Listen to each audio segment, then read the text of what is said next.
அதிகாரம் 21. மேலும் நீ அவர்களுக்கு அறிவிக்க வேண்டிய பிரமாணங்களாவன. எபிரெயரில் ஒரு அடிமையை கொண்டாயானால் அவன் 6 வருஷம் சேவித்து 7ஆம் வருஷத்திலே ஒன்றும் கொடாமல் விடுதலை பெற்று போகக் கடவன். ஒன்றிக்காரனாய் வந்திருந்தானால் ஒன்றிக்காரனாய் போகக் கடவன். விவாகம் பண்ணினவனாய் வந்திருந்தானால் அவன் பெண்ஜாதி அவனுடைய கூட போகக் கடவள்.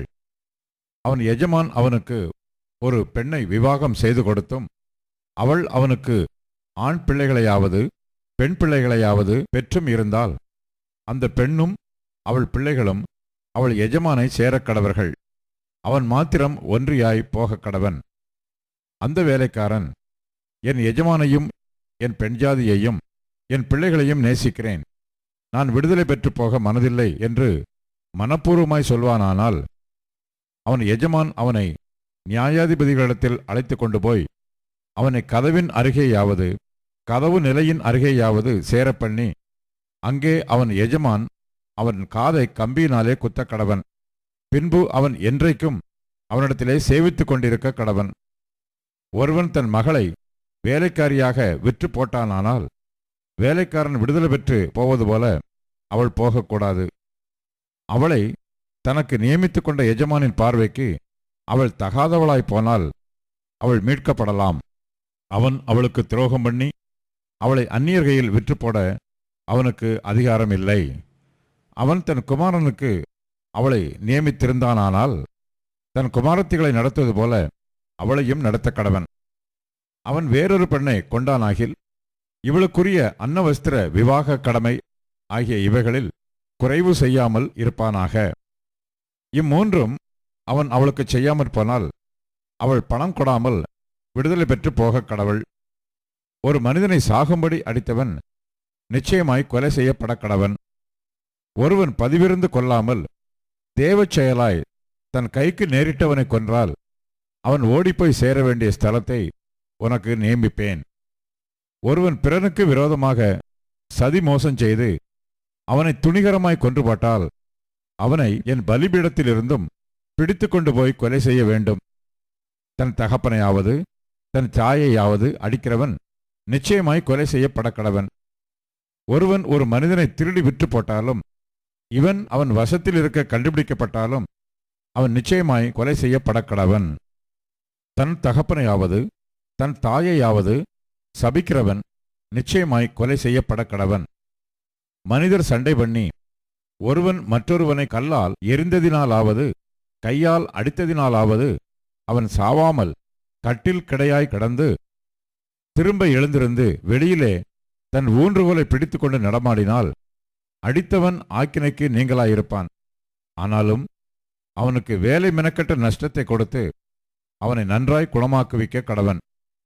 ஒருவன் தனக்கு அடிமையானவனையாவது தனக்கு அடிமையானவளையாவது கோலால் அடித்ததினாலே அவன் கையால் இறந்து போனால் பழிக்கு பழி வாங்கப்பட வேண்டும்.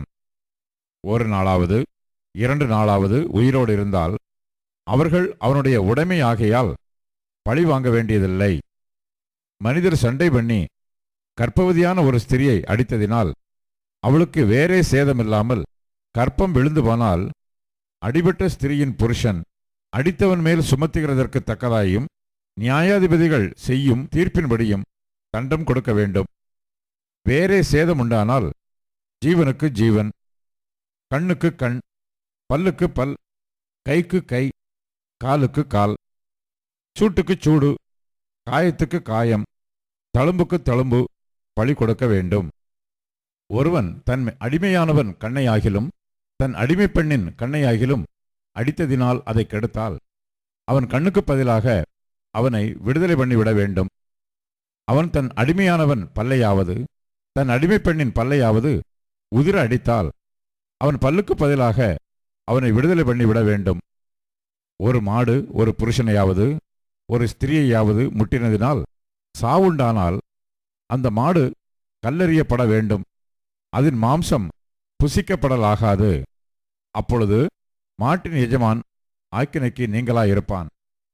தன் மாடு வழக்கமாய் முட்டுகிற மாடாயிருந்து அது அதன் எஜமானுக்கு அறிவிக்கப்பட்டும் அவன் அதை கட்டி வைக்காததினால் அது ஒரு புருஷனையாவது ஒரு ஸ்திரியையாவது கொன்று போட்டால் மாடும் கல்லெறியப்பட வேண்டும், அதன் எஜமானும் கொலை செய்யப்பட வேண்டும். அபராதம் கொடுக்கும்படி தீர்க்கப்பட்டதானால் அவன் தன் ஜீவனை மீட்கும் பொருளாக விதிக்கப்பட்ட அபராதத்தை கொடுக்க கடவன்.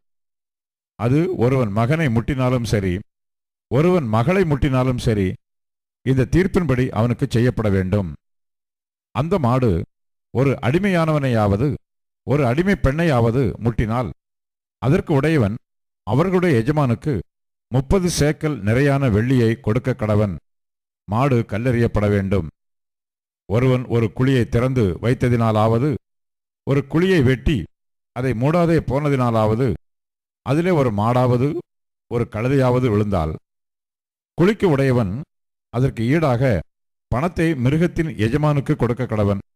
செத்ததோ அவனுடையதாக வேண்டும். ஒருவனுடைய மாடு மற்றவனுடைய மாட்டை முட்டினதினால் அது செத்தால் உயிரோடு இருக்கிற மாட்டை அவர்கள் விற்று அதன் கரையத்தை பங்கிட்டு செத்ததையும் பங்கிட்டுக் கொள்ள கடவர்கள். அந்த மாடு முன்னமே முட்டுகிற மாடென்று அதன் எஜமான் அறிந்திருந்தும் அதை கட்டி வைக்காதிருந்தால் அவன் மாட்டுக்கு மாட்டை கொடுக்க கடவன். செத்ததோ அவனுடையதாக வேண்டும்.